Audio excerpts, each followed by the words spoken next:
Bonsoir.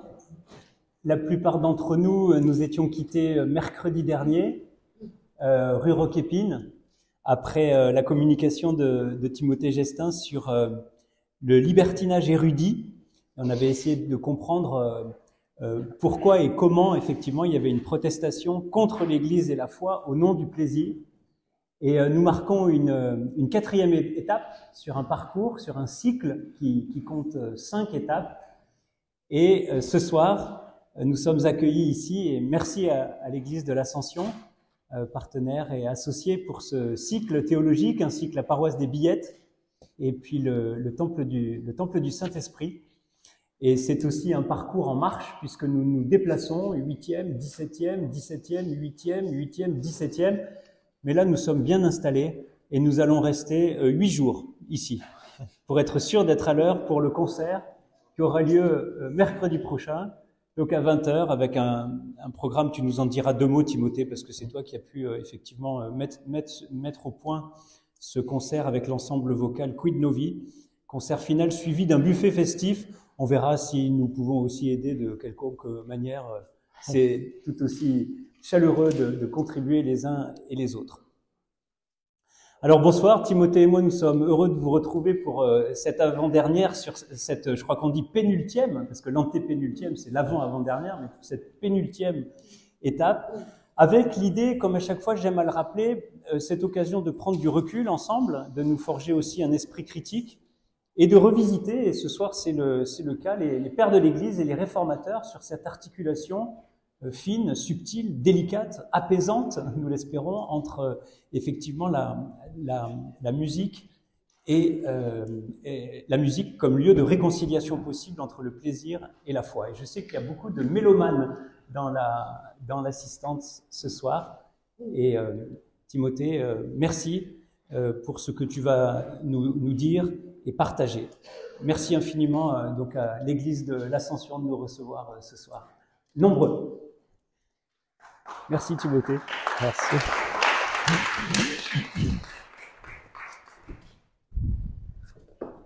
Ça fonctionne pas? Voilà, bonsoir à tous. Merci Simon pour ces mots d'accueil. Donc je vous accueille à nouveau au nom du Conseil presbytéral de l'Église de l'Ascension, dont 2 membres sont ici, Edith et Adèle, que vous avez vu certainement à l'accueil. Alors, le micro est parfois un peu capricieux. S'il était trop capricieux, faites-le moi savoir, et puis il suffit que j'appuie un petit peu là-dessus. Voilà. Alors, ce soir, une intervention sur la musique qui se fait dans plus ou moins les mêmes conditions que la semaine dernière, parce que j'ai un peu tardé à aller voir mon médecin, donc là c'est bon, je suis allé le voir, mais je suis encore un petit peu entre les deux. Donc on va faire ça comme une conversation tranquille. Et si quelques idées sont pas tout à fait organisées, vous les organisez vous-même et vous verrez qu'à la fin, ça fera plus ou moins la même chose. Voilà. Donc, alors, sur la musique, je me suis dit qu'en fait, j'avais dit musique, union du plaisir et de la foi. Et en fait, probablement ici, tout le monde en est convaincu. Donc, généralement, dans les paroisses protestantes, réformées, luthériennes, on aime la musique, on aime la belle musique, on va facilement à des concerts de musique sacrée, à des concerts spirituels, on aime nos musiciens, etc., etc. Et donc en fait, vous dire et vous redire ce que vous pensez déjà et ce dont vous êtes déjà convaincu a quand même un intérêt minimal. Et donc, ce que je voudrais faire, c'est d'abord montrer que ça ne va pas du tout de soi. Et peut-être vous taquiner ou nous taquiner sur notre amour de la musique pour voir si, avec notamment la critique des philosophes et des pères de l'Église, notre amour de la musique en Église est chrétien ou non. Hein, parce qu'on verra qu'en fait, il y a aussi là une zone grise et qui est peut-être bonne à interroger. Est-ce que le son est bon? Moi, j'ai un retour extrêmement fort. Oui, j'ai quelque chose de très fort. Bon, oui. Je ne sais pas si Solofo est là, je crois pas. Si, il est là. Solofo, est-ce qu'on pourrait baisser un tout petit peu le son, s'il te plaît? Voilà, ben, Solofo est le gardien de notre paroisse et on est très content de l'avoir. Il est toujours là quand il y a un petit souci de ce genre et voilà, il est très très précieux pour nous et on est heureux qu'il soit là avec nous ce soir. Alors, pour entrer dans cette difficulté de l'union du plaisir et de la foi dans la musique, je vous propose de lire d'emblée un texte, puisque l'essentiel de l'apport, ça sera sur la première partie de l'intervention qui portera justement sur cette difficulté, sur la critique philosophique et notamment platonicienne de l'art et la reprise de cette critique par les pères de l'Église. Ensuite, je donnerai quelque chose en deuxième partie sur les fonctions de la musique, mais qui sont intéressantes, mais qui ne sont pas tout à fait centrales par rapport aux propos. Je me suis largement basé sur le premier chapitre d'un ouvrage de Clément d'Alexandrie qui s'appelle le Protreptique et qui, en fait, est une critique assez redondante, je dois dire, c'est un ouvrage assez pénible à lire. Clément d'Alexandrie aime beaucoup les digressions. Il avait l'habitude d'enseigner à Alexandrie à quelques personnes qu'il fallait intéresser, c'est plus ou moins ce que j'ai essayé de faire au Murau. Et donc, quand vous devez intéresser des personnes, vous êtes obligé de constamment digresser, changer le rythme, etc., pour maintenir l'attention. Et donc, ça produit des ouvrages qui sont parfois pleins de pépites, mais qui peuvent aussi vous endormir assez efficacement si vous les lisez un peu trop tard le soir. Mais dans le premier chapitre du Protreptique, eh bien, Clément d'Alexandrie nous dit que au chant ancien des païens succède le chant nouveau du Christ. Même si dans ce chant nouveau, puisque le Christ est éternel, l'Ancien Testament et les Lévites sont inclus. Mais il fait bien ce distinguo, et vous verrez, au fur et à mesure qu'on en lira quelques extraits, que Clément d'Alexandrie se sert de la métaphore de la musique, et plus précisément du chant, pour parler du rapport de Dieu à l'univers, du rapport de Dieu à l'homme, et du rapport même de la culture chrétienne naissante à la culture païenne. Donc ça vous donne déjà une première indication que la musique et le chant est d'une importance capitale à la fois dans la pratique chrétienne depuis les premiers temps, même si on n'a pas vraiment de documents qui nous permettent de dire quels étaient les chants, comment ils étaient chantés, etc. Mais on a des attestations dans le Nouveau Testament qui sont très claires sur le fait que les chrétiens chantaient énormément pendant leurs assemblées. Mais vous voyez que là, le chant fonctionne aussi comme un concept qui permet d'avancer dans l'intelligibilité du mystère chrétien. Et donc, c'est pas anodin. Vous verrez par exemple que le Christ lui-même est appelé un chantre, par exemple. Alors, lisons d'abord ce texte, et le premier texte que vous avez. Je vous épargne l'explication de tous les termes techniques, donc il faudrait aller voir dans les notes de bas de page de l'édition Source chrétienne, mais là, ça aurait très peu d'intérêt pour nous ce soir. Voilà, vous allez faire les transpositions assez facilement. Il est vrai que le Cithéron, l'Hélicon, les monts de l'Audrise et les sanctuaires à initiation des Thraces, tous les mystères de l'erreur, ont été divinisés et chantés dans des hymnes. Donc, les noms géographiques on met de côté, mais donc les mystères, les cultes à mystères, ce ne sont donc pas là les cérémonies publiques, civiles de la Grèce et de Rome, mais ce sont plutôt voilà, tout un tas de cultes venant de l'Orient qui fonctionnent par initiation. Donc vous allez venir à la nuit tombée, vous allez vous présenter avec telle et telle, je sais pas, une feuille de laurier ou des choses comme ça, et puis on va vous montrer d'autres objets, et puis c'est censé vous apporter un certain nombre de connaissances qui visent à libérer votre âme, grosso modo. Donc dans le christianisme, au sens très très large, c'est le courant gnostique qui peut-être ira le plus en ce sens-là. Donc les sociétés initiatiques ne sont pas confinées à l'Antiquité, il y en a de très nombreuses encore aujourd'hui et de très vivantes, et la tradition chrétienne, en tout cas dans l'Antiquité, consiste à critiquer assez vivement ces initiations secrètes. Donc, bien que ce ne soit que des fables, j'ai peine pour moi à voir des faits pareils pris comme des sujets de tragédie. Donc là, il parle de toute la mythologie.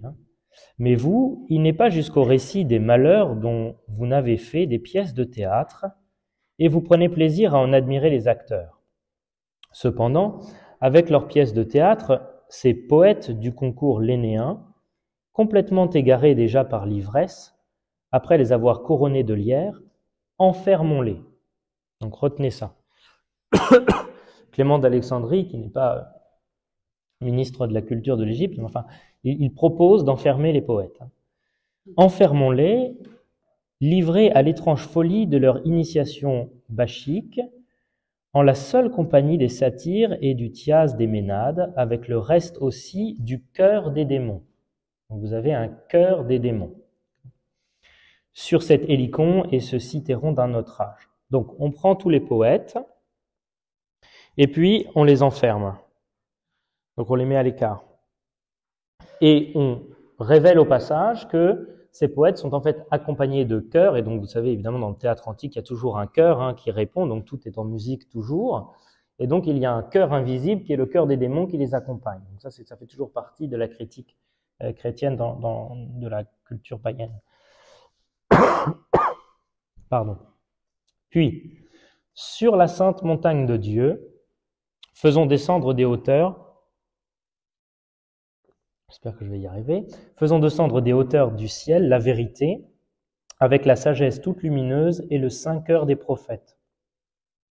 Que la vérité, répandant au loin ses brillantes lumières, illumine de toutes parts ceux qui sont enfoncés dans les ténèbres, qu'elle débarrasse les hommes de l'erreur, leur offrant comme une main très puissante l'intelligence pour les sauver. Ils vont relever la tête et se redresser, abandonner l'hélicon et le cithéron pour habiter Sion. Vous voyez que finalement, les poètes sont convertis. Car de Sion sortira la loi et de Jérusalem le logos du Seigneur. Logos céleste qui, dans le véritable concours, donc là le concours, on vous parle du concours des tragédies dans la Grèce antique, qui, dans le véritable concours, reçoit la couronne sur la scène de l'univers. Donc on étend la métaphore ici.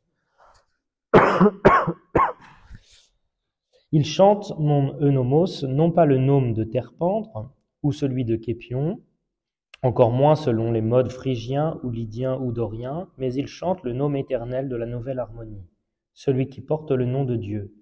Il chante le chant nouveau, le chant des Lévites, qui dissipe le chagrin et calme la colère, qui fait oublier tous les maux. Chant tout pénétré d'un charme persuasif, remède de douceur et de vérité. Alors avant de résumer le texte, vous voyez tout de suite que donc là on a un auteur chrétien qui propose d'enfermer les poètes païens. Il ne faut surtout pas se tromper sur le sens de tout ça. On va le voir, en fait il ne dit pas autre chose qu'un certain nombre de philosophes depuis Platon. Donc en disant ça, il est pleinement grec. Et puis vous voyez qu'il vous cite l'écriture en disant « Car de Sion sortira la loi, le logos du Seigneur ». Et puis après, il vous dit « Qui dissipe le chagrin et calme la colère, qui fait oublier tous les maux ». Est-ce que quelqu'un peut retrouver le passage de l'écriture, ce verset « Qui dissipe le chagrin et calme la colère et qui fait oublier tous les maux ». Mais en fait, ce n'est pas dans l'écriture, c'est dans la poésie païenne.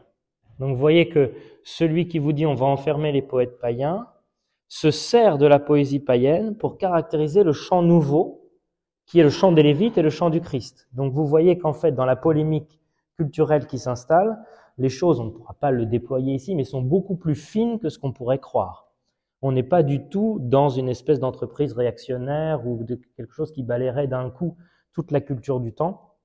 Donc on est dans un rapport critique à la culture, un rapport critique qui faisait déjà partie de cette culture-là.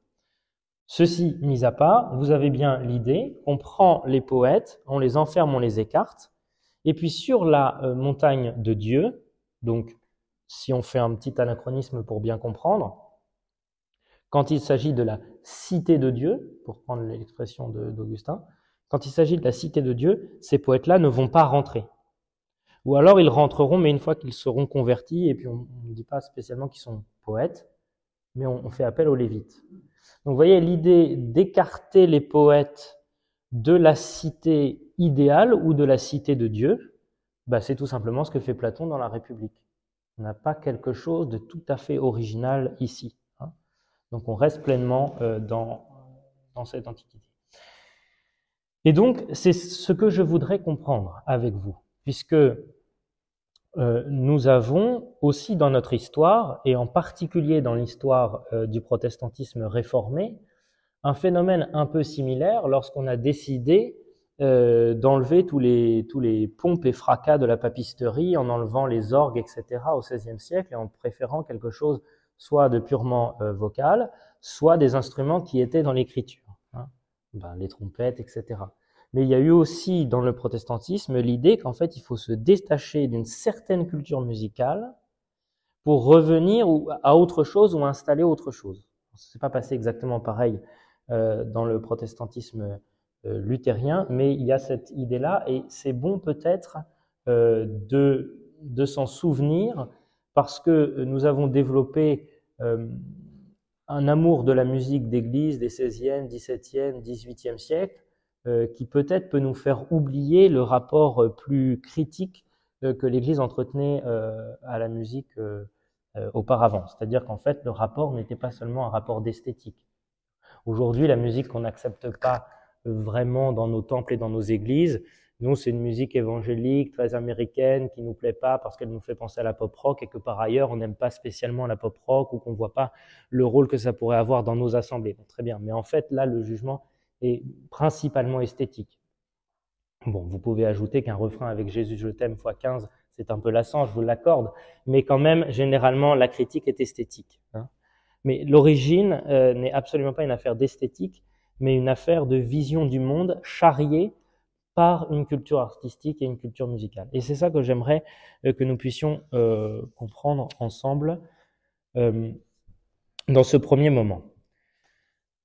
Donc, on a pu voir la musique, je dis la musique, mais on peut dire l'art en général, comme un art de l'erreur, des passions et du vice. Nous, on a plutôt tendance à immédiatement associer la musique classique au sens très large avec quelque chose qui élève l'âme. On a au contraire dans l'Antiquité une critique de la musique comme art de l'erreur, des passions et du vice. Alors, quelle est la critique platonicienne de l'art et donc de la poésie, et donc qui dit poésie dit musique? Donc souvenez-vous, Platon se pose la question, il dresse les contours de la cité idéale qui n'est que l'âme humaine écrit en gros caractères. Hein, donc quand on parle de la cité, on parle aussi de l'âme, et quand on parle de l'âme, on parle aussi de la cité. Et à un moment donné, Socrate demande à son interlocuteur si on va accueillir les poètes dans la cité. Ouais, la question est quand même déjà assez surprenante dans la culture grecque, puisque en fait toute la cité vit autour des concours de tragédie, etc., etc. Donc ça fait une part intégrante de la culture, d'autant plus que Homère était appelé l'éducateur de la Grèce. Donc si vous enlevez Homère, vous enlevez la Grèce. C'est pas possible. On apprend à lire dans l'Iliade et dans l'Odyssée. On réfléchit autour de l'Iliade et l'Odyssée. Petit à petit, on les interprète de manière allégorique, etc. Mais retirer les poètes de la cité, c'est se demander si on va au Moyen-Âge retirer la Bible de Rome. Enfin, vous voyez, ça veut dire changer complètement d'univers, de référence, etc. Et évidemment, Socrate dit qu'il faut bannir les poètes de la cité, ou en tout cas les poètes tels qu'ils existent en son temps dans la Grèce. Alors pourquoi ? Encore une fois, le problème n'est pas esthétique. Platon lui-même dit que la poésie a des ravissements inégalés, qu'elle est tout à fait agréable, que lui-même y cède volontiers, etc. Mais sa difficulté réside dans les effets de la poésie et dans la force psychologique des œuvres d'art. Et il y voit un danger éthique et politique. Alors pourquoi ? Parce que dans l'art, et en particulier dans l'art théâtral, qui est toujours accompagné de musique, avec toujours un chœur, etc., et souvenez-vous, hein, tout est religieux, ou plus exactement, on ne peut pas distinguer le religieux et le non-religieux. Donc au début d'une pièce de théâtre, vous avez une procession à l'honneur de Dionysos, vous avez des libations, vous pouvez avoir des sacrifices, enfin tout ça est pris, et c'est aussi pour ça que Tertullien ou d'autres auteurs de l'Antiquité chrétienne vont demander à leurs paroissiens de ne pas aller au théâtre. Imaginez le pasteur qui tenterait ces choses-là sur la place parisienne. Je pense que son proposana serait écourté très rapidement. Mais à l'époque, vous avez des traités, notamment de Tertullien, qui vous disent qu'il ne faut absolument pas aller au spectacle. Oui, mais aller au spectacle au temps de Tertullien, c'est pas aller à la Comédie Française, c'est assister à des prières, à des libations, à des sacrifices, à des danses qui sont, voilà, on peut discuter de tout ça. Donc voilà, ça implique tout un appareil beaucoup plus large que le nôtre actuellement. Donc, dans cet art-là, on a une production d'images, d'actions et d'affections humaines. Vous avez des personnages qui ont un certain caractère, qui prononcent des paroles, qui posent des actions, qui ressentent des affections. Et la difficulté pour Platon, c'est qu'en fait, lorsque l'on regarde une pièce de théâtre et qu'on est tout imbibé de cette culture-là, eh bien, ce qu'on voit s'imprime en quelque sorte dans notre âme. Et nous finissons par l'imiter et nous finissons par devenir ce que nous imitons. Donc en fait, on n'a pas du tout l'idée, parce qu'on dit toujours, oui, Aristote, la catharsis, etc. Donc on va au théâtre, on regarde effectivement des passions violentes pour s'en purifier, ce qui est en fait une interprétation assez contestable de la poétique d'Aristote, mais laissons ça de côté. Mais là, pour Platon, vous n'avez pas du tout cette idée-là. Au contraire, au lieu d'être purifié de vos passions, non seulement vos propres passions sont en quelque sorte surexcitées, mais en plus, en votre âme s'imprime ce que vous voyez, j'allais dire à l'écran, mais en fait, vous voyez, le parallèle est assez vite fait. Donc là, je cite Monique Dixot pour vous faire comprendre la chose. Toute œuvre d'art, donc elle essaye d'expliquer la position platonicienne, toute œuvre d'art a le pouvoir d'imposer insidieusement des attitudes, des émotions, des concepts religieux et moraux, et de contribuer ainsi à la formation des hommes et des mœurs. Peut-être que je vous le redis, tout art a le pouvoir d'imposer insidieusement des attitudes, des émotions, des conceptions religieuses et morales, et de contribuer ainsi à la formation des hommes et des mœurs.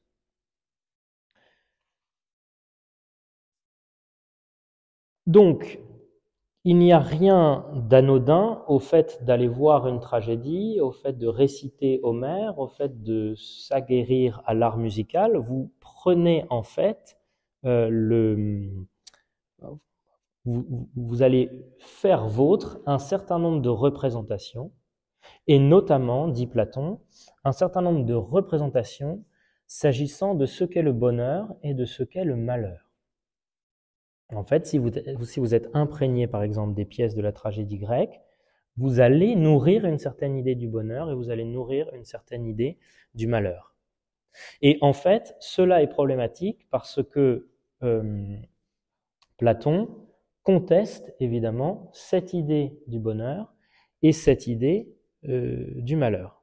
Par exemple, Platon note, mais vous pouvez ne pas être d'accord avec son diagnostic sur la culture de l'Antiquité, mais Platon note que le bonheur est souvent dépeint en termes de prestige social et s'accompagne souvent de la jouissance de biens matériels. Et qu'en fait, rares sont les personnages qui, comme son personnage à lui, Socrate, cherchent la vérité, sont capables de donner leur vie pour la vérité, comme c'est le cas pour l'apologie de Socrate. Non, au contraire, ce que vous trouvez dans la poésie, c'est un grand guerrier, le plus grand guerrier que la terre ait jamais porté, Achille. Bon, alors on lui demande, vous connaissez l'histoire, d'aller à Troie, aider Agamemnon pour vaincre les Troyens. Achille étant un homme très très fort et qui doit prendre une décision très importante, donc il va voir sa mère, et donc il demande à sa mère ce qu'il faut faire, donc sa mère lui explique un petit peu le dilemme, donc vous connaissez, soit tu vis une vie tranquille, et tu vivras longtemps mais de manière anonyme, soit tu vas à Troie, et effectivement tu mourras de ta belle mort, la belle mort c'est le guerrier qui meurt de manière exemplaire, et dans ce cas-là, alors tu seras vraiment le guerrier le plus chanté de tous les temps. Donc là, vous avez une réflexion sur ce qu'est le bonheur. Et Achille choisit la gloire. Donc pour Achille, le bonheur, c'est la gloire. Donc voilà, là, vous avez une représentation massive du bonheur comme gloire, comme prestige social. Évidemment, Platon, comme philosophe, n'est absolument pas d'accord avec ça. La tradition chrétienne non plus. Vous voyez? Donc on est sur la même longueur d'onde. Et vous savez que dans l'Antiquité, une des manières d'éduquer les enfants, plutôt que de leur demander tout le temps de compter les vers, de voir si ça rime, etc., de faire des choses très formelles, on leur demandait est-ce qu'il vaut mieux être Achille ou est-ce qu'il vaut mieux être Ulysse. Mais donc en prenant les personnages de ces œuvres-là, eh bien vous avez un certain spectre du bonheur et du malheur dont vous ne pouvez pas sortir puisqu'il faut choisir entre les deux. Hein. Donc vous pouvez être un peu pris au piège. Donc vous le voyez, et j'espère que tout ça se tient plus ou moins, Platon va prendre le parti de réduire la forme au fond pour critiquer la culture artistique de son temps. Et d'ailleurs, si vous en avez le courage et que vous relisez ou que vous lisez la République de Platon, vous verrez qu'à un moment donné, Platon vous montre comment il aurait fallu écrire l'Iliade. Et il vous réécrit un passage différemment. Ça n'aurait pas traversé les siècles, je suis désolé de vous le dire, donc c'est pas très intéressant. Donc effectivement, oui, quand on réduit la forme au fond, la critique est cinglante. Mais quand Platon dit « nous allons évaluer la poésie et l'art de notre temps à l'aune de ce qu'il nous dit sur l'existence », il fait exactement ce que tous les Grecs font, puisque tous les Grecs tiennent Homère pour un éducateur de la Grèce et tiennent l'Iliade et l'Odyssée pour ce qui serait pour nous l'encyclopédie. Et donc, Platon joue le jeu de ses interlocuteurs et il dit quand on y va pied à pied, eh bien, en fait, on tombe sur des âneries. Des âneries sur le bonheur, des âneries sur le malheur, des âneries sur les dieux. Parce que si philosophiquement, vous enquêtez un peu pour savoir ce que c'est qu'un dieu, pour Platon, vous tombez assez vite sur le fait que Dieu ne peut pas mentir. Et que Dieu est moral. C'est plus compliqué que ça. En fait, il est ni moral, il est amoral puisqu'il n'a pas de relation avec les êtres humains, mais pour qu'on comprenne. Mais si vous allez, là je fais des anachronismes pour qu'on comprenne, hein, mais si vous allez dans la culture antique, vous avez des dieux qui se métamorphosent. C'est-à-dire des dieux qui vont prendre une autre apparence que la leur et qui vont laisser croire aux hommes qu'ils sont bien ce qu'ils sont. Je vais avoir une très très grande ascèse de protestants et je ne pousserai pas la polémique protestante-catholique sur ce point de la métamorphose du Dieu qui laisse croire ce qu'il n'est pas, etc. Mais il y a énormément de débats sur la transsubstantiation à ce propos-là. Je referme difficilement la parenthèse, mais je la referme. Et puis, si on prend Zeus, Zeus, c'est un homme très très fort qui trompe sa femme en permanence, qui n'hésite pas à tuer, enfin voilà. Il n'y a rien à en tirer sur le plan de la vérité morale. Et donc, Platon montre tout ça pour dire, mais on ne peut pas donner cette image de la divinité ou des dieux aux futurs citoyens. Ce n'est pas possible puisqu'on les mène dans l'erreur. On les mène dans l'erreur à propos du bonheur, on les mène dans l'erreur à propos du malheur, on les mène dans l'erreur à propos de la divinité. Et puis on les mène aussi dans l'erreur à propos de la connaissance du monde, puisque pour Platon, et là je passe un peu plus vite, mais pour Platon, vous savez que le poète ne nous permet pas de comprendre le monde, parce que le poète ne fait que des imitations. En fait, si un poète veut vous faire une petite scène champêtre avec un petit satyre qui joue de la flûte, il va vous le faire, mais si vous allez voir le poète pour lui demander ce que c'est qu'une flûte, comment on fabrique une flûte, comment on joue de la flûte, il est incapable de vous le dire, mais pourtant il peut vous la représenter. Et donc, si vous allez dans Homère pour essayer de comprendre quelque chose à la flûte, puisqu'effectivement c'est une encyclopédie et qu'on pourrait y trouver, mais en fait vous n'y trouverez absolument rien. On va vous parler de flûte, mais sans aucun rapport avec la flûte en soi ou avec la musique en soi. Donc, la poésie et l'art païen pour Platon égarent dans absolument tous les domaines. Et en plus, quoi qu'elle fasse, cette poésie et cet art, pour susciter la pitié ou l'envie, fait toujours appel à la partie irrationnelle de l'âme. C'est-à-dire qu'elle exclut la distance et l'intelligence pour susciter des passions. C'est vrai en particulier de la tragédie. Et donc tout ça ne convient pas à Platon, et là encore, Monique Dixot résume bien la chose en disant, pour expliquer cette critique de Platon, parce que vous savez qu'on a fait de Platon le premier des totalitaires, etc., enfin, des gens qui ont beaucoup de temps à perdre, donc voilà, Platon, ça serait l'ancêtre des nazis, bien évidemment, enfin voilà, Karl Popper notamment, mais en fait, si on accepte de ne pas lire Platon à l'aune du XXe siècle et des régimes totalitaires et de la censure, mais qu'on rentre dans cette culture antique, ben, on peut ne pas être d'accord avec Platon, mais on peut entendre ce qu'il dit. Et puis aussi voir que la différence entre lui et d'autres, c'est qu'il n'a pas réalisé ce qu'il a dit. Hein. Donc ce qui est en jeu pour Monique Dixot est la vision tragique du monde. Une vision purement immanente, où les dieux ne sont pas divins et où les héros ne font que porter à leur paroxysme les passions et l'ignorance humaine. C'est ça qui est en jeu pour Platon. Donc pour résumer tout ça, si on continue sur Achille, Achille choisit la gloire, donc le bonheur c'est la gloire, Achille meurt, et puis, dans un autre passage, qui n'est pas dans Homère, quand Virgile va aux enfers, il trouve Achille et il lui dit, mais fantastique, non seulement tu es un seigneur dans les enfers, mais en plus, là-haut, dans le monde des vivants, tu es célébré, mais quasi quotidiennement.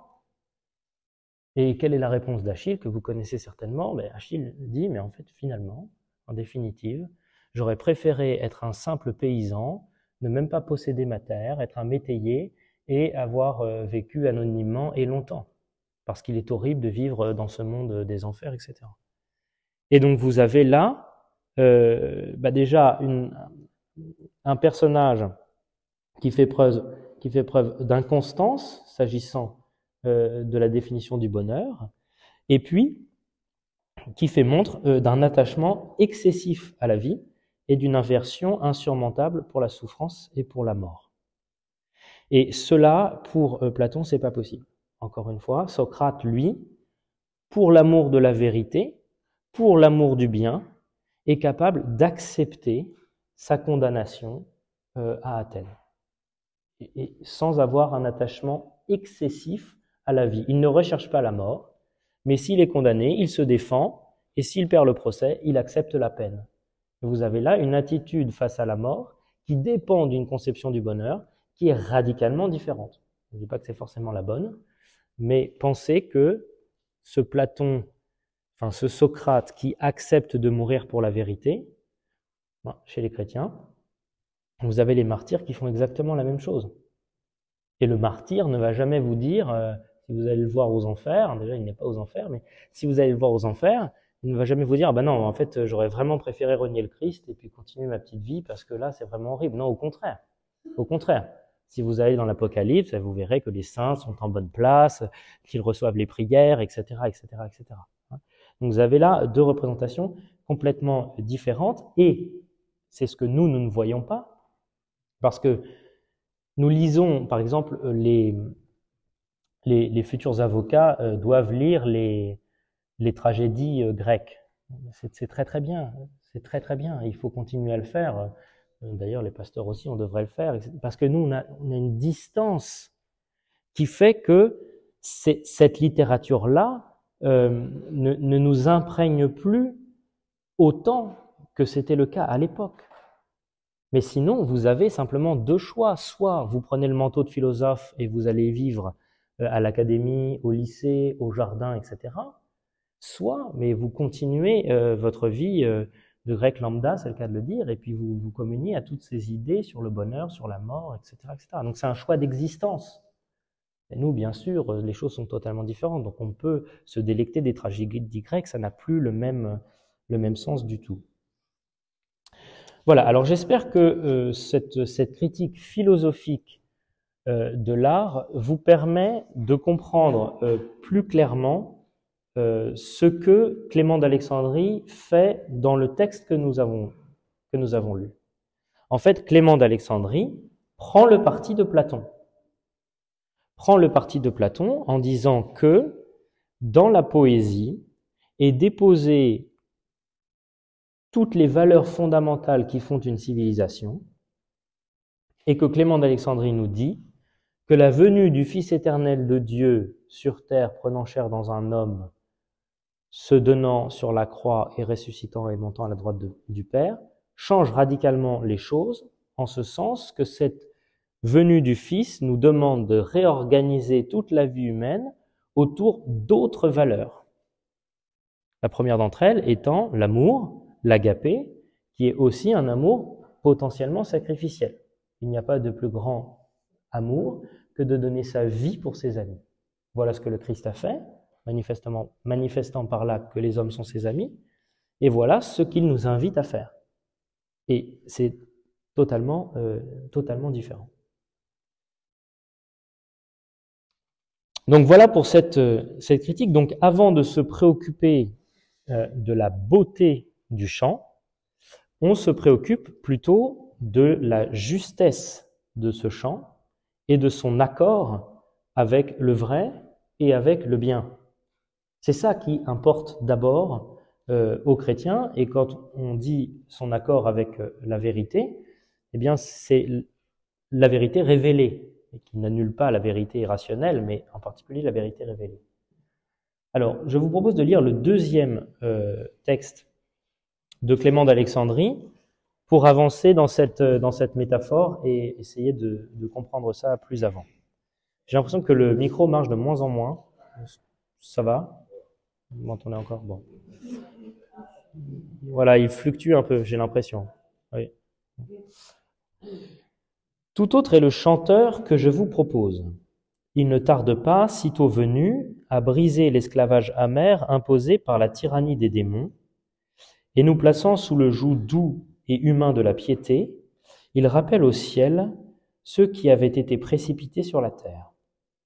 Seul en vérité, il a apprivoisé les animaux les plus difficiles qui furent jamais, les humains. Donc, là, on parle du Christ. Oiseaux comme les frivoles, serpents comme les trompeurs, lions comme les violents, pourceaux comme les voluptueux, loups comme les rapaces. Les insensés, eux, sont pierre et bois, il y a une erreur, pierre et bois, et plus insensibles même que la pierre et l'homme plongé dans l'erreur. Qu'elles viennent témoigner pour nous la voix des prophètes, notez bien, qui est accordée à celle de la vérité. La voix des prophètes qui est accordée à celle de la vérité. J'ai mis sur ceux qui passent toute leur vie dans l'ignorance et la sottise. Donc, dans ce texte-là, vous voyez que on note l'accord important de la voix des prophètes, donc au cœur des démons, correspond le cœur des prophètes, une expression utilisée aussi chez Clément, et que ce cœur des prophètes, au lieu d'être d'abord accordé à la beauté, il est accordé à la vérité. Et donc que la fonction première de ce chant, ici, est en fait une sorte d'édification morale de l'homme.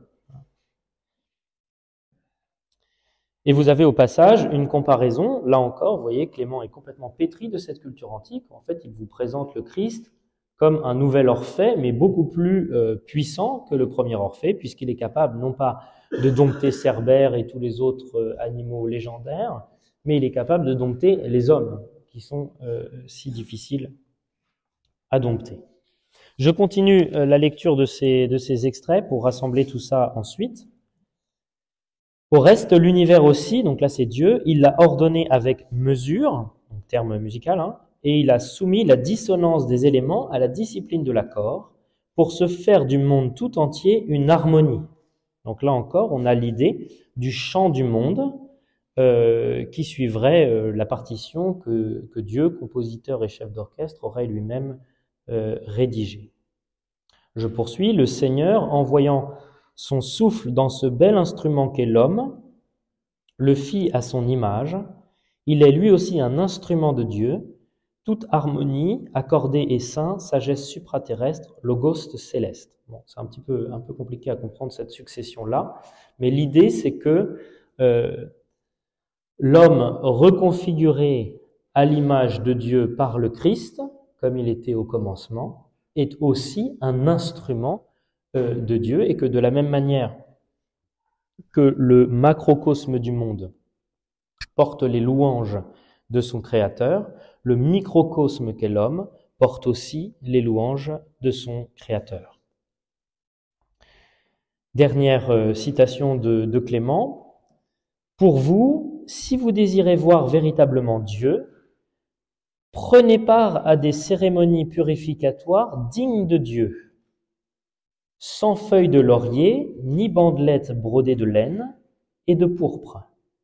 Vous étant couronnés de justice et le front ceint des feuilles de la continence, occupez-vous avec soin du Christ. » Donc vous voyez, délaissez les cérémonies extérieures des païens pour suivre le Christ, et vous comprenez bien donc que ce chant nouveau apporté par le Christ, c'est en fait l'existence chrétienne telle que le chrétien est accordé à la parole de Dieu au jour le jour pour vivre à la suite du Christ. Donc vous avez vraiment cette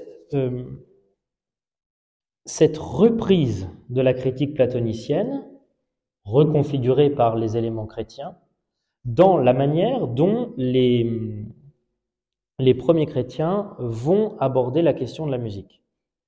Et très concrètement, ça va se traduire par un refus de la pompe et des fanfares païennes. Donc encore une fois, si vous allez voir une tragédie, etc., vous avez au début de cette tragédie un cortège tonitruant, qui est un cortège en l'honneur de Dionysos, où on fait intervenir tout un tas d'instruments de fanfare. C'est très bruyant, c'est très désordonné, ça se veut comme tel. Et donc, quand au baptême, dans le rite du baptême, c'est encore le cas dans le rite catholique, c'est conservé dans le rite luthérien, mais pas toujours utilisé, et je crois abandonné dans le rite réformé, mais dans le baptême, on demande, en théorie, aux candidats de renoncer à Satan et à ses pompes. Donc, dans cette renonciation à Satan et à ses pompes, eh bien, parmi les pompes de Satan, pour les chrétiens de l'Antiquité, il y avait les pompes de Dionysos, toute la pompe des cérémonies civiles, publiques, et des cultes à mystère, et en fait, il fallait se débarrasser de tout ça. Un peu comme le huguenot du XVIe siècle se débarrasse des pompes de la papisterie et qui veut faire quelque chose de plus simple.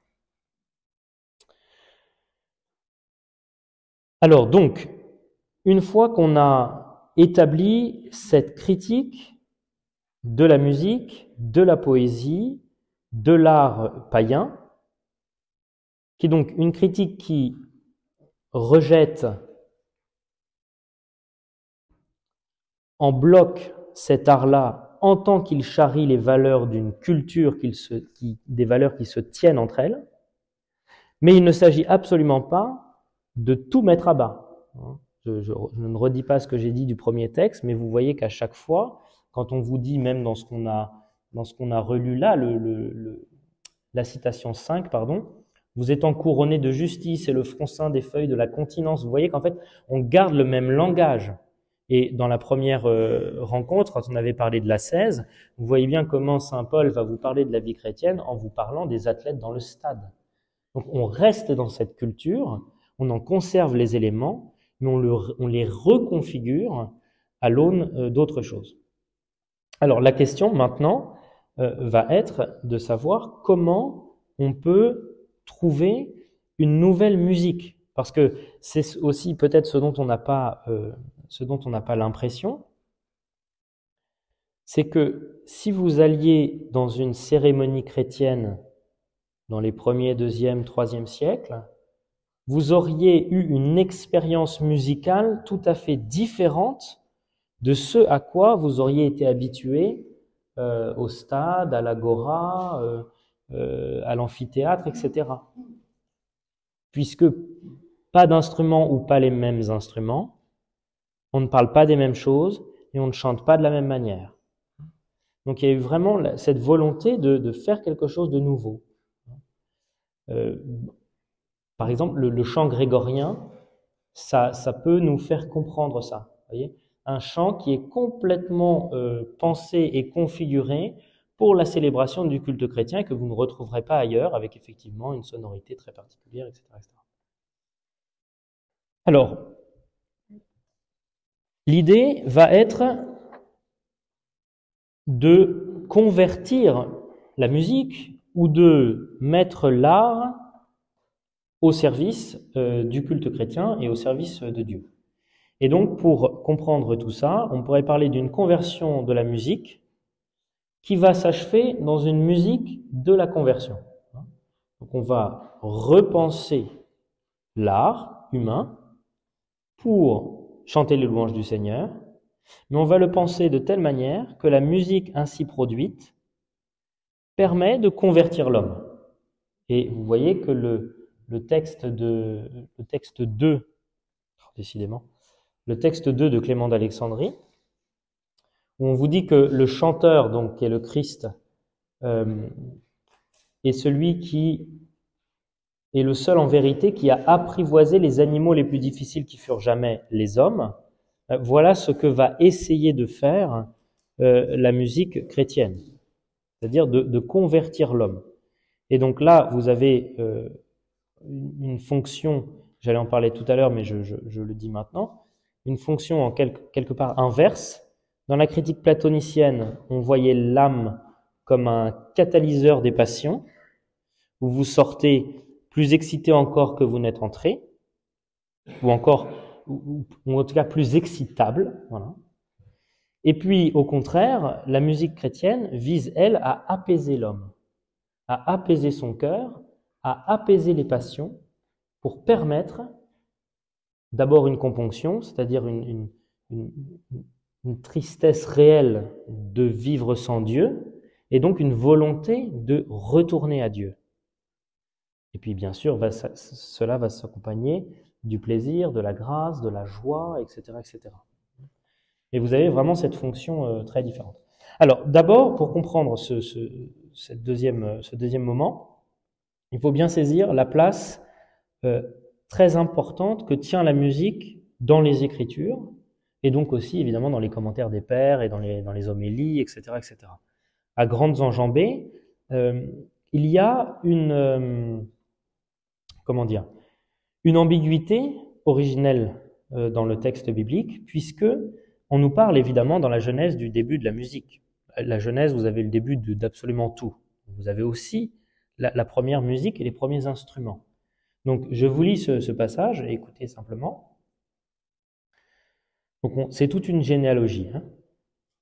Le nom de son frère était Jubal. Il fut le père de tous ceux qui jouent de la harpe et du chalumeau. Tsilla, de son côté, enfanta Tubal-Caïn, qui forgeait tous les instruments d'airain et de fer. La sœur de Tubal-Caïn était Naama, etc., etc. Donc là, vous avez le premier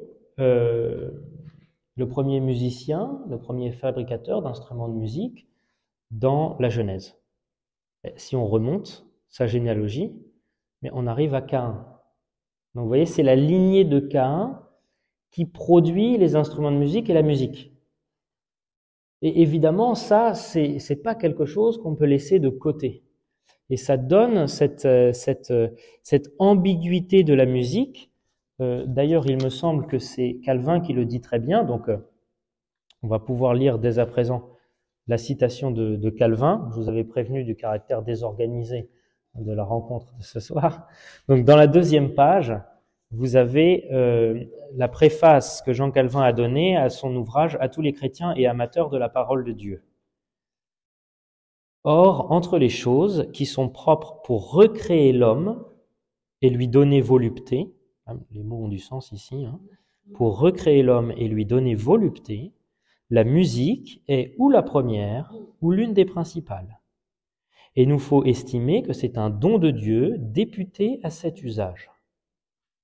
Donc ça, c'est le côté positif. Vient ensuite la méfiance qui marque encore aujourd'hui la tradition réformée, qui est la théologie réformée navigue toujours, et c'est tout à son honneur, entre la peur de la superstition et la peur de l'idolâtrie. Voilà. Comment dire, c'est l'hygiène spirituelle propre à la tradition réformée.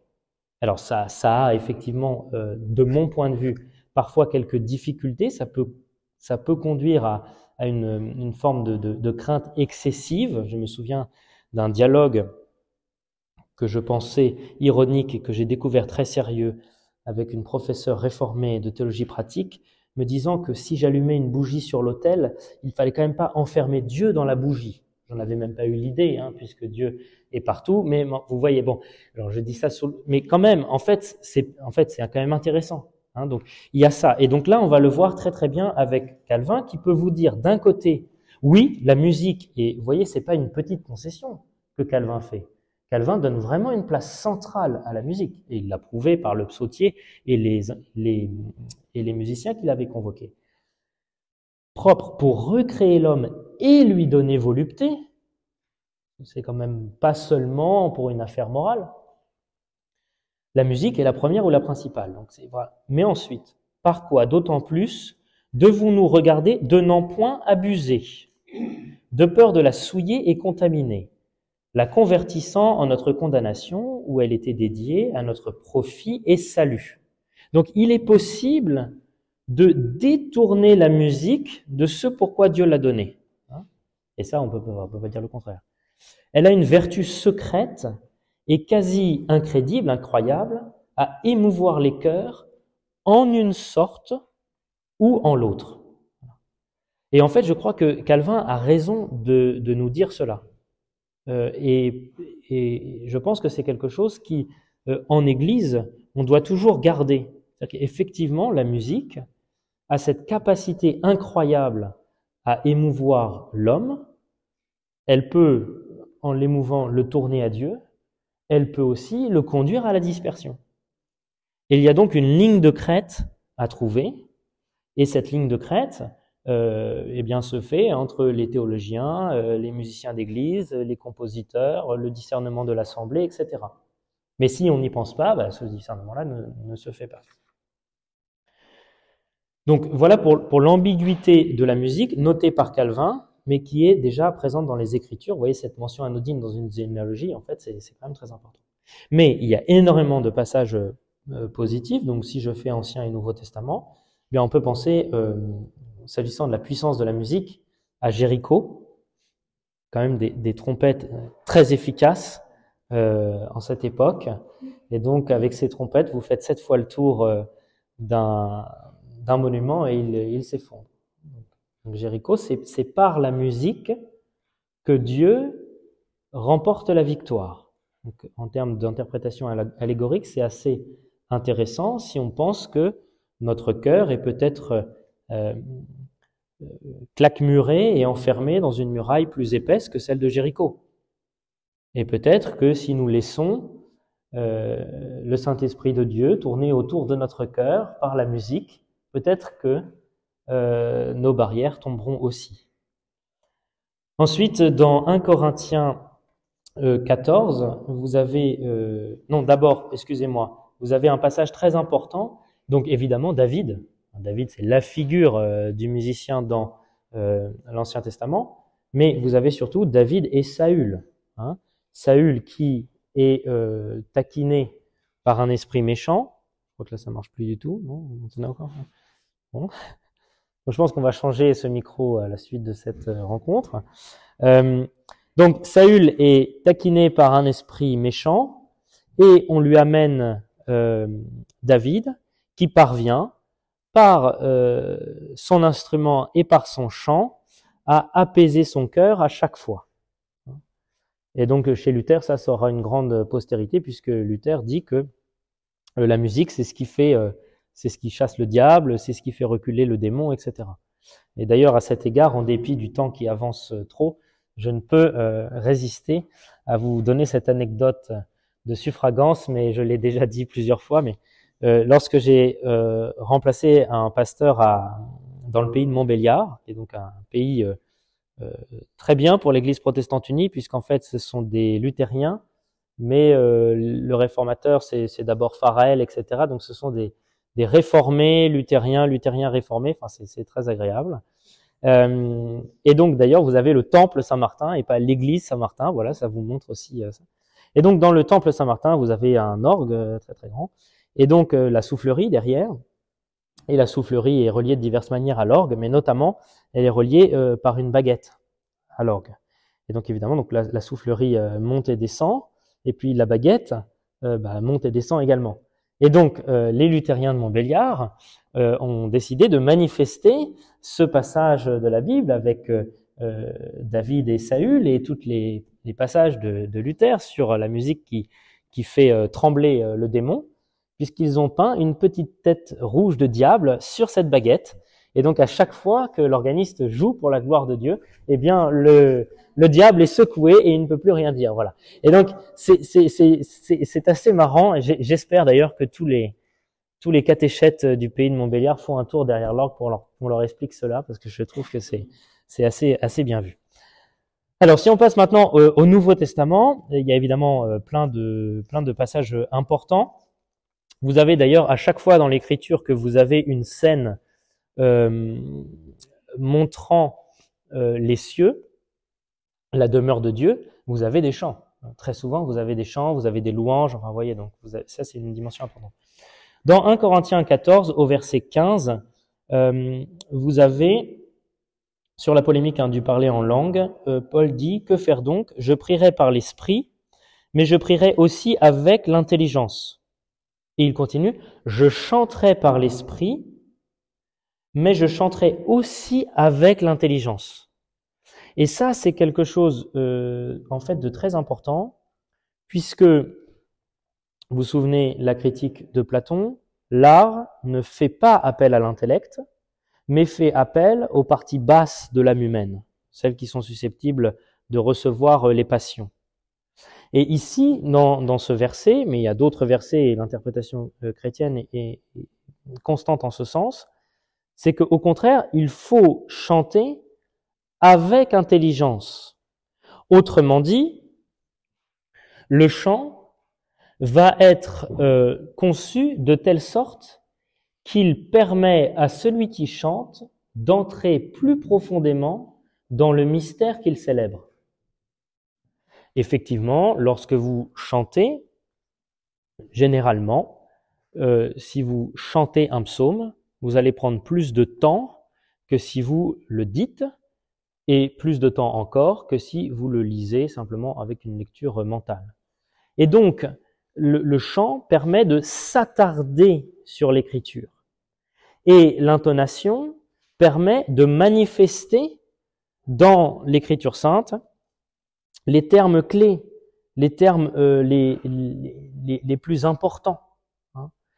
Et donc ça va montrer que la musique n'est pas simplement là pour accompagner, mais qu'elle est là pour déployer la parole de Dieu. Et vous avez une citation attribuée à Augustin, je ne sais pas si c'est vraiment lui qui l'a dite, mais qui bien chante, 2 fois prie. Qui bien chante, 2 fois prie. Ça peut être compris par ce que je viens de dire là. C'est-à-dire qu'en chantant, moi je sais plus quel psaume, mais je sais qu'il y a un des psaumes qu'on chante souvent au culte, et vous avez à un moment donné un verset qui dit « Dieu seul nous fait vivre ». Et en fait, la manière dont, mais c'est tout à fait subjectif, mais la manière dont c'est accentué à ce moment-là, la manière dont ça vient, c'est vrai que moi personnellement, ça produit en moi quelque chose qui me permet de confesser d'une manière plus entière cette vérité de la foi qui est que Dieu seul nous fait vivre. Donc, peut-être que vous aussi, vous avez cette expérience sur des cantiques qui vous tiennent particulièrement à cœur. Je pense à Seigneur, dirige et sanctifie, que nous prenons souvent lors des baptêmes. Vous voyez comment dans ce chant, nous prenons notre temps. Nous prenons notre temps, pourquoi ? Parce que, en fait, c'est pas une prière qu'on fait en se demandant, bon, allez, peut-être, Seigneur, dans l'avenir. Non, non. Quand nous chantons Seigneur, dirige et sanctifie, nous sentons bien que l'Esprit Saint travaille au moment même où nous chantons. Et nous prenons notre temps parce que Dieu est présent dans l'assemblée lorsque nous le célébrons lorsque nous sommes réunis. Et donc, il y a quelque chose qui se produit, qui est de l'ordre d'un acte spirituel réalisé par le Seigneur lui-même. Et cela, c'est la musique permet de le faire. Et donc, généralement, les formes qu'on va trouver, c'est souvent des musiques qui soit mettent en musique l'écriture sainte, soit mettre en musique les mystères de l'année liturgique, donc les grands mystères de la foi, pour permettre à l'Assemblée de participer activement au culte et d'entrer dans l'intelligibilité de ces mystères-là. Donc effectivement, le chant, c'est quelque chose de tout à fait capital et pas optionnel. Dans Colossiens, au chapitre 3 et au verset 16, nous pouvons lire « Instruisez-vous et exhortez-vous les uns aux autres en toute sagesse par des psaumes, par des hymnes, par des cantiques spirituels, chantant à Dieu dans vos cœurs en vertu de la grâce. » Donc vous voyez déjà par l'énumération des formes possibles, qui probablement ne correspondent pas à l'époque à un genre de pièce musicale définie, mais qui montrent par l'énumération que dans l'Église et sous la conduite de l'Esprit Saint, il doit y avoir une création musicale importante qui prolifère, on peut dire de 1000 manières, la grâce de Dieu. Mais surtout, c'était cette expression qui est importante. Excusez-moi, j'ai peut-être perdu... Non, c'est bon. Chantant à Dieu dans vos cœurs, en vertu de la grâce. Et en fait, la musique va être pensée comme un des lieux essentiels de la confession de la foi. Vous savez que dans l'Épître aux Romains, au 10e chapitre, Paul dit bien qu'il faut croire dans son cœur et confesser de sa bouche. Et qu'il y a donc cette union du cœur et de la voix dans la confession de foi. C'est tellement vrai d'ailleurs que le Christ, c'est une parole qui est très dure, mais qui fait partie de l'Évangile, le Christ dit « Celui qui me renie devant les hommes, je le renierai devant mon Père et devant les anges. » Bon, alors ne craignez pas trop là, Dieu vous bénit et vous fait grâce, mais vous voyez, il y a cette idée que, mais en fait, je ne peux pas croire dans mon cœur et dire le contraire au magistrat. Non, il faut que ma voix soit accordée à mon cœur et mon cœur à ma voix. Et ça, c'est quelque chose de tout à fait important. J'anticipe un peu là-dessus, j'ai un peu quitté mes notes depuis un petit moment, mais parce qu'en fait, le chant, c'est quelque chose pour la foi chrétienne qui est de l'ordre de peut-être de l'avant-goût de ce que nous disons lorsque nous disons « je crois à la résurrection de la chair ». Pourquoi ? Parce que vous voyez que nous avons vu que le chant nous permet de rentrer plus avant dans l'intelligibilité du mystère qui est célébré par les caractéristiques propres à la musique. Mais vous voyez qu'il y a dans le chant, qui est donc une activité ici spirituelle, la convocation de tout le corps. Vous ne pouvez pas chanter recroquevillé sur vous-même. Pour chanter, tout notre corps est convoqué.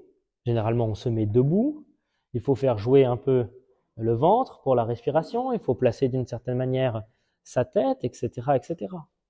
Donc c'est quelque chose, quand on chante, on va à Dieu par son corps aussi. Mais vous voyez que ça, pour la foi chrétienne, c'est pas du tout, le corps n'est pas une béquille qui nous permet de confesser notre foi. Non, non. Au contraire, le corps est pris dans la confession de la foi et il y a toute sa place. Ça me paraît quelque chose de très, très important. Donc, la musique comme lieu de l'incarnation de la foi en l'homme et comme le lieu de la communion. Donc, l'incarnation, c'est l'union de la voix et du cœur, l'union de l'esprit et du corps. Et puis, il y a aussi cette idée qui revient très souvent chez les pères de l'Église, très souvent chez les compositeurs et théologiens protestants, notamment réformés. C'est l'idée qu'il faut atteindre une certaine simplicité dans le chant. Vous pouvez avoir à la limite 4 voix, si vous voulez, c'est possible, mais pas trop de fioritures. Pourquoi? Parce que déjà, on doit entendre clairement ce qui est dit, puisqu'il faut servir la parole, qu'on essaye de comprendre et de célébrer, mais aussi parce qu'il faut le dire tous ensemble, quasiment d'une même voix. Et ça, c'est important parce que dans le chant, il y a quelque chose de l'ordre de l'épiphanie du corps du Christ. C'est-à-dire que dans le chant, c'est d'ailleurs plus visible que dans un synode, où on ne parle pas tous d'une même voix, vous l'aurez peut-être remarqué. Donc dans le chant, cette union des uns et des autres dans un même chant, c'est quelque chose de très important. C'est une expérience très importante qui manifeste ce qui nous unit. Voilà. En portant notre louange vers Dieu, eh bien, nous entendons tous les frères et sœurs qui la portent avec nous au même moment. Et nous sentons que nous faisons corps de cette manière-là. Donc ça, c'est une dimension très, très importante. Je poursuis quelques minutes ce déploiement un peu erratique de cette nouvelle musique chrétienne. La musique manifeste aussi quelque chose de très important par rapport à la manière dont Dieu vient à l'homme et l'homme vient à Dieu. Je vous ai dit, une conversion de la musique ou de l'art à une musique de la conversion. Mais justement, cette musique de la conversion, et ça, Augustin en parle et d'autres pères aussi, en fait, la musique manifeste une conviction, c'est que Dieu n'attire pas par la contrainte, mais par la délectation, par le plaisir, par la joie, par la grâce. Et en fait, le fait de proclamer l'évangile par le chant manifeste la manière par laquelle Dieu vient à nous et la manière dont Dieu nous conduit à lui. Et ça, c'est très important parce que le chant a pu quand même faire contrepoids aux pastorales de la peur qui se sont succédées dans l'Église. On a voulu attirer les gens à Dieu par la peur de l'enfer. On dit d'ailleurs, je ne sais plus quel prédicateur du réveil, je ne sais plus si c'est Spurgeon ou un autre, qui prêchait donc sur l'enfer, comme toujours. Et il paraît que les assistants se tenaient au pilier de la salle par peur de l'enfer. Hein. Et puis vous avez les indulgences, etc. Mais il faut taper aussi un peu sur les protestants parce qu'on l'a fait aussi. Donc bon. Et vous voyez, on a voulu insister sur la crainte, voilà. Puisque la crainte de l'Éternel est le commencement de la sagesse. Autant insister là-dessus. On aura au moins, vous voyez. Mais la musique a pu faire contrepoids à ça. J'imagine quelqu'un au XVIe siècle, on lui vend des indulgences, on lui parle de l'enfer d'une certaine manière, il rentre dans l'église, à l'office, il entend autre chose. Alors il ne comprend rien, je vous l'accorde, mais il entend autre chose, une autre musique, une autre manière de dire Dieu. Et ça me semble tout à fait important. Ça me semble tout à fait important pour une autre chose. On a bien vu comment le christianisme, d'ailleurs que ça nous plaise ou que ça nous plaise pas, le christianisme est une religion morale, complètement morale, de bout en bout. Tu aimeras Dieu, tu aimeras ton prochain. C'est le cœur du christianisme. J'ai pas dit qu'elle était moralisante, mais au sens que le christianisme nous parle de l'existence et de la manière concrète de vivre l'existence, puisque le christianisme nous parle de l'amour, et que l'amour ne peut pas se concevoir autrement que dans une relation. De ce sens-là, c'est une religion morale. Et puis il y a d'ailleurs des conférences d'un très grand exégète, Charles Dodd, sur la question. Mais vous avez donc les prophètes qui critiquent les cérémonies au nom d'une certaine idée de la morale, de l'éthique, de l'alliance, etc. Vous avez cette charge de Platon qui est reprise par les pères de l'Église, hein, sur le bien et le juste. Il faut que la musique soit accordée au bien et au juste. Mais justement, en faisant ça, la musique manifeste quelque chose, un surcroît qu'il est bon de toujours garder. C'est que la musique manifeste que Dieu se dit dans le beau, que Dieu est beau, et que nous pouvons louer Dieu. Et louer Dieu, y compris dans ce monde, qui certes est un monde déchu, est un monde marqué par le péché, mais dans ce monde-là, le chrétien est appelé à louer. Le chrétien est appelé à, eh bien, à ouvrir un espace du beau. Et ça, je pense que c'est quelque chose de fondamental, et de fondamental aussi pour l'Église actuellement. Vous avez peut-être remarqué la propension que nous avons, nous protestants, à investir les questions de justice sociale, d'éthique, etc., etc. C'est très bien. Mais n'oublions pas que le beau est aussi quelque chose d'absolument capital pour dire la présence de Dieu au monde. Alors bien sûr, on l'a fait dans toute notre histoire, mais c'est quelque chose qu'il faut continuer à dire et continuer à cultiver. Et je le dis avec d'autant plus d'insistance que depuis que j'ai été nommé pasteur proposant, je me suis rendu compte qu'en fait, c'est très difficile de trouver des musiciens d'église, pour tout un tas de raisons. Mais il y a aussi des raisons financières, mais les raisons financières montrent que nous n'investissons pas forcément dans ces questions-là. Mais je sais que vous avez au Saint-Esprit une expérience tout à fait différente, mais je sais que plusieurs paroisses se retrouvent régulièrement sans musiciens, et une des raisons, parfois c'est parce qu'on ne peut pas bien les payer, etc. Mais l'argent, ça manifeste toujours beaucoup plus. C'est pour ça d'ailleurs que c'est présent dans l'Écriture, mais le pasteur peut jamais prêcher parce qu'après la prédication, il y a l'offrande. Donc c'est pas possible, ça ferait ton sur ton. Mais voilà, bon, c'est quelque chose, la louange, dire la grâce, dire le beau, c'est dire aussi que, oui, j'ai dit que le christianisme était une religion morale, mais c'est aussi, pour reprendre un peu Nietzsche, par-delà bien et le mal. C'est-à-dire que précisément le pardon que Dieu nous accorde suscite un chant qui montre que l'action de Dieu en l'homme va beaucoup plus loin et beaucoup plus haut que le simple fait de le restaurer. Il l'élève, il le recrée, il lui donne une vision complètement autre du monde, et dans cette vision-là, il y a le beau, il y a la louange et il y a la grâce. Voilà, alors pour cette deuxième partie, je vous l'accorde, c'était peut-être plus erratique que la première partie, mais les circonstances sont ce qu'elles sont. Mais je voulais terminer notre rencontre, si vous avez encore quelques minutes, par un texte de Luther que vous entendrez probablement lors du concert que nous donnerons ici la semaine prochaine, qui sera donc un concert de chant et de texte. Donc on aura le chœur Quid Novi, Pascal Bézard accompagné par Eric Campeau qui chanteront des cantiques de un peu toutes les époques, mais il y aura inséré un certain nombre de textes sur le chant, sur la louange, etc., qui permettront de poursuivre en fait ce cheminement que nous avons initié. Alors j'ai trouvé ce texte que je ne connaissais pas, qui s'intitule « Préface à tout bon livre de chant ». Ce qui ne veut donc pas dire à tout livre de chant. Hein. Préface à tout bon livre de chant, Docteur Martin Luther, et le titre « Dame musique ». De toutes les joies sur terre, il ne peut y en avoir de plus agréable que celle que procure mon chant et de doux timbres. Il ne peut y avoir mauvaise humeur là où des compagnons chantent bien. Colère, querelle, haine, jalousie n'ont plus leur place, tout chagrin doit s'éloigner. Besoin, peine et tout autre tourment disparaissent avec toute tristesse.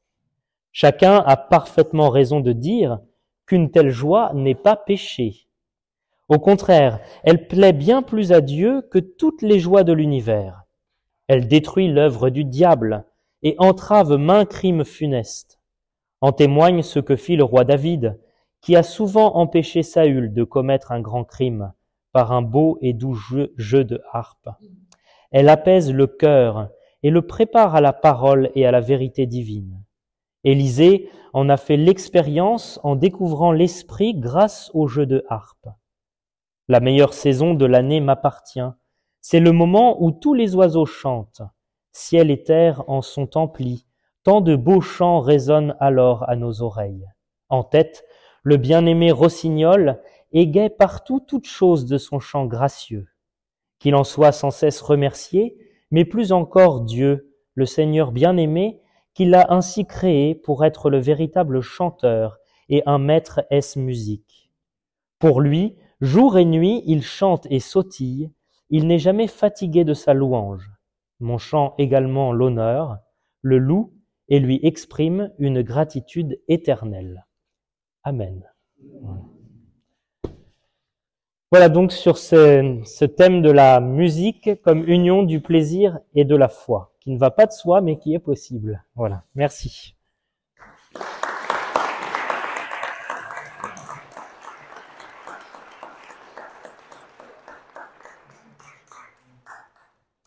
Voilà, donc n'oubliez pas, la semaine prochaine, ici même, avec un micro vraiment totalement transformé, nous aurons donc ce concert à 20h, donc en alternance de chants.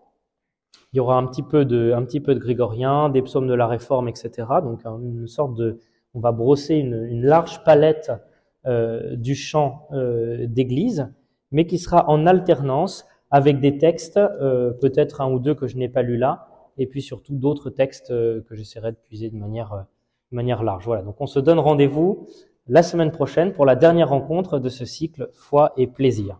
À la semaine prochaine. Merci. Voilà.